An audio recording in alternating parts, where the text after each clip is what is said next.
It was 6:45 in the morning, and Spud had not moved in 40 minutes. Not a twitch, not a blink. Just a round tuxedo cat, fully merged with the window, staring into a garden like he was reading ancient scripture. And I thought, what is he seeing? What is happening inside that little potato-shaped head right now? Because here's the thing. Every spring, without fail, both of my cats go just a little bit feral. And I mean that in the most loving way possible. Spud turns into a monk at the window. Paprika turns into a velociraptor at 3 in the morning. And the question I want to answer today is, why? Welcome back to the couch. I'm Cat Dad. This is Spud, our chief couch consultant. And today we're talking about spring fever. Not the human kind, where you just get a bit restless and buy a plant. The cat kind, which is something else entirely. Every year around this time, I get messages from people saying the same things. My cat is glued to the window. My cat won't stop meowing at night. My cat knocked over an entire vase and I don't know why. And the answer to all of those things is the same. The light changed. And your cat's entire ancient nervous system felt it before you even noticed. So today we're going to talk about what's actually going on. The window obsession, the midnight zoomies, the chirping at birds, the general beautiful weirdness of a cat in spring. And I promise, by the end, you'll look at your cat a little differently. Let's start with the window, because it's always the window. Inside every cat, even the most indoorsy, sofa-melded, professionally lazy cat like Spud, there is a biological clock.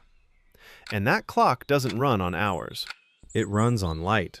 Specifically, on the length of the day, on how many hours of sunlight are available. Scientists call it the photoperiod. I just call it the reason Spud gets weird in March. In winter, the days are short, the light is weak, and your cat's body interprets that as a signal to conserve energy. Sleep more, move less, become a decorative pillow. That's not laziness, that's biological wisdom. But then spring arrives, the days get longer, that light, and I mean the quality of it, not just the brightness, hits the back of your cat's eyes and travels directly to a tiny region of the brain that controls hormones, energy levels, and the hunting drive. Think of it like a switch. All winter, that switch is turned down low. Then the light changes and something flips on. Your cat didn't decide to become obsessed with the window. Their ancient biology made that decision for them. And here's what I find genuinely beautiful about it. When Spud sits in that window light, he isn't bored or restless. He is tuning in. He is receiving information. Smells through the gap in the frame, sounds, movement, temperature changes. He is reading the world. The window is his newspaper, his weather app, and his wildlife documentary, all at once, all in real time, all happening right now in the garden.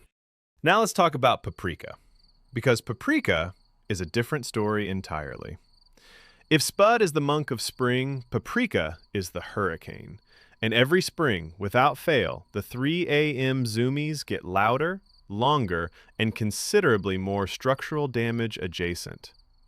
So what is actually happening? The easy answer is energy. The real answer is much more interesting.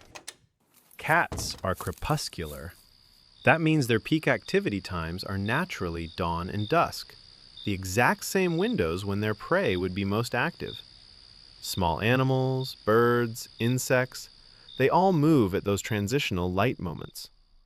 In spring, those dusk and dawn windows get longer, which means your cat's internal alarm clock, the one that says, time to hunt, is going off more often, for more hours, and with considerably more urgency than it did in December. The Zoomies aren't random. They're a rehearsal. When Paprika tears through the house at 3 in the morning, she is running a hunting simulation. She is chasing something real in her mind, something the spring has made more vivid and urgent and alive. The fact that what she actually catches is a hair tie or a dust bunny doesn't make the instinct any less real. That is 1,000 years of predator evolution, running its program inside your little ginger chaos machine. And honestly, there's something I find strangely comforting about it. In a world full of things that are soft and managed and sanitized, Paprika is just completely, unapologetically wild. Right there in my living room, at 3 in the morning. Here's the part people don't think about enough. The smells. The first day I open a window in spring, and I mean really open it, not just crack it, both cats react within seconds. Before I've even let go of the latch. A cat's sense of smell is roughly 14 times stronger than ours.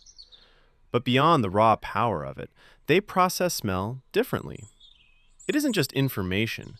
For a cat, smell is time. The warm earth after rain, cut grass, the specific combination of pollen and mild air. These are smells that arrive only in spring. And your cat's brain has tagged those smells deeply, instinctively, over thousands of years. It's like an olfactory calendar. When those scents arrive, they don't just tell your cat that it's spring. They wake something up. They activate memories that are older than your cat, older than her mother, older than anything you could teach her. It tells her, prey is active. Territories are shifting.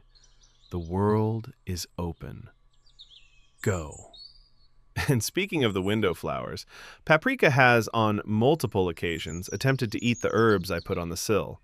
Not because she's hungry, because spring makes everything smell like it might be edible, or at least worth investigating. With her teeth. The lavender survived. The catnip, predictably, did not. One thing I hear from a lot of cat owners in spring is a quiet worry underneath the observations. Is my cat unhappy? Is something wrong? He keeps meowing at the door.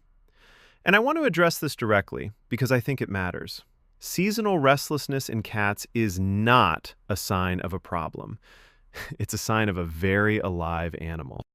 But, and this is important, it can become distress if we don't respond to it thoughtfully. A cat who is being asked by every cell in their body to engage with the world and has no outlet for that will find ways to tell you. The meowing at the door, the increased needing, the sudden need to be right next to you, all of that is communication.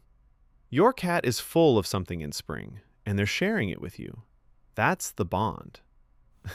Spud has a specific spring behavior that gets me every year. He starts kneading the couch cushion in the evenings, right as the light is going golden. Every single day in that light, like it's a ritual. And I think what's happening is that he's processing it. All that stimulation from the window during the day, the light, the sounds, the scents, he's settling it somehow, making peace with the wildness inside him, right there on our couch. And I find that profoundly moving. Because this animal has all of this ancient machinery inside him, this predator's drive, this wild, seasonal restlessness. And he's chosen to be here, on this couch, next to me. So, practically speaking, what do you actually do with a spring feverish cat? Because loving them is easy. Living with the 3 a.m. parkour course is a skill. First, give them the window. Properly. A comfortable windowsill, a soft perch, something to look at in the garden if you can manage it. A bird feeder outside a window is genuinely one of the best gifts you can give a spring cat. It's a television they'll actually watch. Second, ventilation. Open a window when you can, even a crack. That spring air with all the information it carries is enrichment your cat can't get from anywhere else. It costs you nothing, and it means everything to them. Third, and this one directly addresses the midnight Zoomies, play before bed. A proper session, 15 to 20 minutes, with a toy that makes them move and think and sprint. Get that energy out in a directed way before the lights go off. I started doing this with Paprika in February, and the 3 a.m. situation went from structural integrity concern to occasional gentle gallop, which I will take. And finally, don't fight the restlessness. Feed it. A puzzle feeder by the window. a new texture to investigate, a box with some crinkle paper.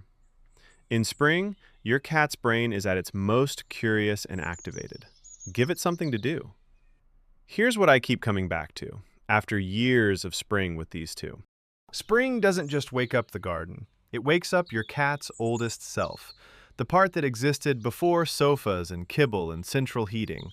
The part that remembers what it is.